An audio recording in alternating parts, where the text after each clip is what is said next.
Hey, Honors Chem, I wanted to make one more video in Lesson 8, the last section of Chapter 8, Section 8.4, a section that focuses on something called oxidation reduction reactions, or what we, as chemistry teachers and chemists, like to call redox reactions. Just as a quick reminder, we're still in Lesson 8. It's Chapter 8 of your textbook. It's the last section, Section 8.4, and it covers pages 239 to 242. I wanted to make this video for you just for you to have at any point in the future if you are introduced to oxidation reduction reactions or redox reactions at a higher level past honors chem. So this section is, once again, oxidation reduction reactions. We call them redox reactions. That's why I wrote that here. In your textbook, the first example is solid iron plus oxygen gas yields iron 3 oxide is what we call it. Notice I wrote rust. This is the everyday explanation, the chemical equation that describes the rusting of iron objects. One thing I want to say real quick is that oxidation reduction reactions were not in the section covering the 5 types of chemical reactions because lots of those 5 types, several of those 5 types included redox reactions, oxidation reduction. For example, let me think, synthesis, decomposition, single replacement reactions, combustion reactions, those all are redox reactions. So it's not considered one of the 5 types, but it's a way to show how electrons are either gained or lost. That's what this section is all about. A redox reaction involves a transfer of electrons. It doesn't show it here yet. I'll break it down. But what's happening when iron is rusting in the presence of oxygen is that electrons are being transferred. I want you to think of solid iron, element number 26, 26 protons, 26 electrons. It's in its elemental form. Oxygen gas, same thing. It's an O2 molecule, but there are 2 oxygen atoms that are sharing electrons. So each oxygen has 16 electrons. But what's going to happen here is that one of these elements is going to be oxidized. It's going to undergo oxidation, and one of these elements is going to be reduced. The element that loses electrons is said to be oxidized. The element that is gaining electrons is said to be reduced. So what's happening here if you think about it? We have previously learned that this element right here, this compound, excuse me, right here, iron 3 oxide, it's an ionic compound because it contains a metal and a nonmetal. Even though it's not shown, there are charges here. The charges just cancel out. And I'm going to show you this in just a second. Let's make sure that we balance the equation first. I figured we'd do a quick little review. We have iron, we have oxygen. Let's not start with iron first because oxygen is going to drive our balancing here. We have O2 on the left on the reactant side, O3 on the product side. Let's think about the least common multiple. It needs to be 6. We need a 2 in front of the iron 3 oxide, the Fe2O3. So we have 6 oxygens. We're going to need a 3 in front of the O2. That balances the oxygen. How many irons do we have total now? 4.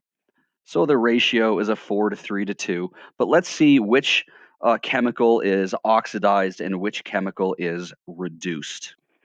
So when we did a lesson regarding naming and writing formulas for ionic compounds, we need to make sure, we made sure that the overall charge of each ion was 0, which is why the chemical formula for rust, iron 3 oxide, it has subscripts Fe2O3, but there's no charge up in the corner. What I did down here is I separated each individual ion. Each iron In order to match up with oxygen and to create Fe2O3, each iron needs to lose 3 electrons. Each oxygen or oxide ion, this is from your periodic table of ions, each oxide ion needs to gain 2 electrons. So there's obviously a transfer of electrons here. Iron is what is becoming oxidized, and the oxygen, when it becomes the oxide ion, is becoming reduced, and that's where we get the oxidation reduction. Again, the metal here, the iron is becoming oxidized. The oxygen is being what we call reduced. But in order to get Fe2O3, how can we make these charges match? We have to have 3 oxide ions because the least common multiple needs to be 6, and we need 2 iron 3s, iron 3 pluses, and that's why we get Fe2O3. So if you think about it, Fe2O3, if you made one of these, you need 2 of these Fe3 pluses. So they're not going to lose 3 electrons total, they're going to lose 6. And if you have 3 oxides, if each one of these is going to gain 2, they're going to gain 6. So I'm going to erase this right here. Just in this ionic compound alone, you have a transfer of 6 total electrons, okay? But if you remember in the balanced equation, before I paused it, the chemical formula for rust, which was, let me just do it again. If we have Fe, solid Fe plus O2 gas yields Fe2O3 solid. Even though we don't see anything happening, it's going to be a redox reaction. First, let's balance it like we did before. We'll put a 2 there, we'll put a 3 there, we'll put a 4 there. So since we have 2 Fe2O3, how many total electrons are being transferred? There's going to be a total, because we just mentioned that each Fe2O3, there was a transfer of 6 electrons. There is going to be a total of 12 electrons being transferred.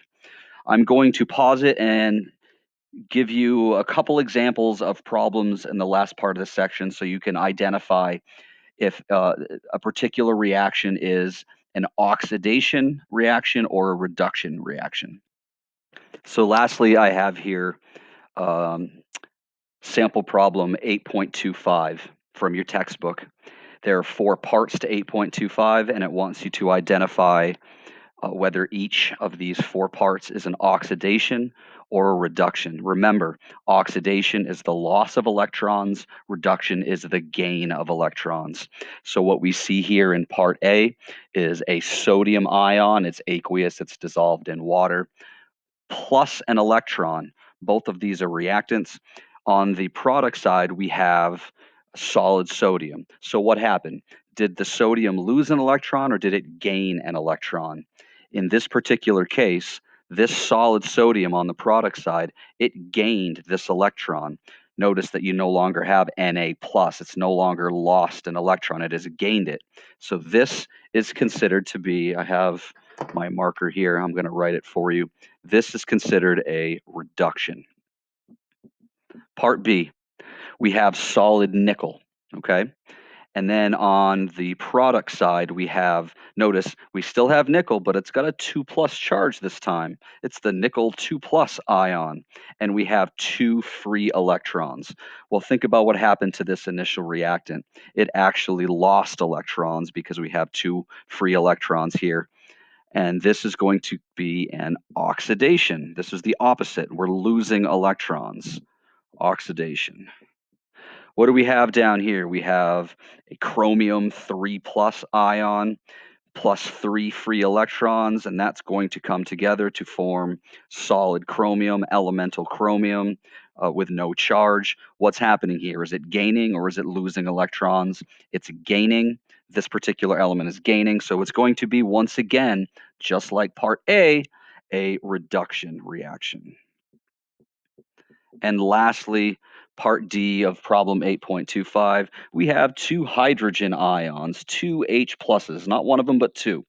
And if we add 2 free electrons to that, there's our yield arrow, we can get hydrogen gas. And that, because this particular ion is gaining 2 electrons once again, this is also a reduction reaction. So lastly, I want to erase this very, very quickly. I'm going to have to use my finger.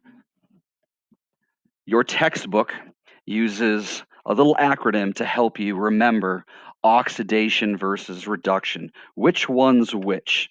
And they use in the textbook oil rig. I'm going to write that out real quick. Oil rig. The acronym stands for this. Oxidation is losing electrons. Reduction is gaining electrons. Oxidation means losing.